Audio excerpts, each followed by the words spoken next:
Ayan, magandang araw mga kabiyero at ito na nga at ito ang ating wild truck na pinost nung isang araw na kala mo may sakit na hindi na makainan, nilagyan na ng catheter ng may-ari.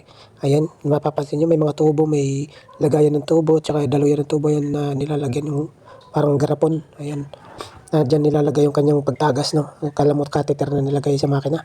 At ito nga mga kabiyero at atin na nga itong binalik kasama ng aking partner at atin na itong inayos. Pinost po natin ito nung isang araw mga kabiyero.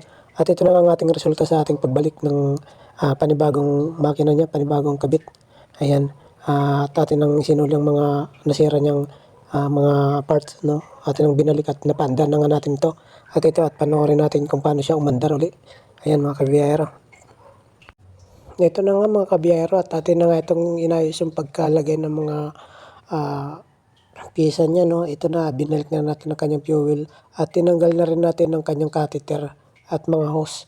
Ayan, kung mapapansin niyo wala na yung garapon tawagin. Yung nakalagay dyan na may mga laman at tinanggal muna natin ang kanyang AGR hose. Ayan, kung mapapansin niyo dyan medyo maayos na yung pagkasalansan niya at pinayos na rin natin yung pagkalagay ng mga parts niya para paandarin na natin. At ito na nga ang resulta, papaandarin na natin mga kabiyero at ito na. Start!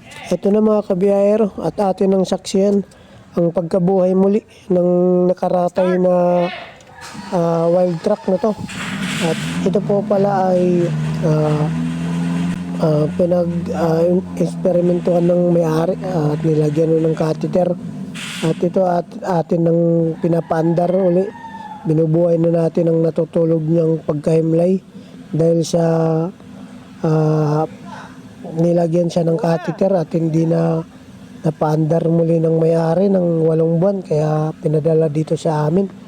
At ito nga at atin ang napaandar mga kabiyero, nabalik na natin ang kanyang mga kulang na piyesa dito sa loob ng makina, no?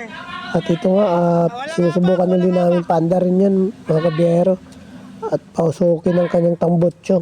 Ayan, at tuwan-tuwa na naman ang may-ari nito dahil sa 8 buwan na nakaratay ay nabuhay muli ang kanyang sasakyan. At ito nga mga kabiyero, saksyan natin ang kanyang pagkabuhay. At ito pansinin natin mga kabiyero. Ayan, tingnan nyo. Kabiyero, buhay na buhay ng kanyang sasakyan. At ito pansinin nyo sa labas, ito, lumabas tayo. Check natin ang kanyang harapan, kung ano nang itsura ng kanyang makina. Ayan, mapapansin nyo, maliwalas na. Malinaw na kanyang pagkalatag. At wala ka na mapapansin dyan na catheter na nakalagay.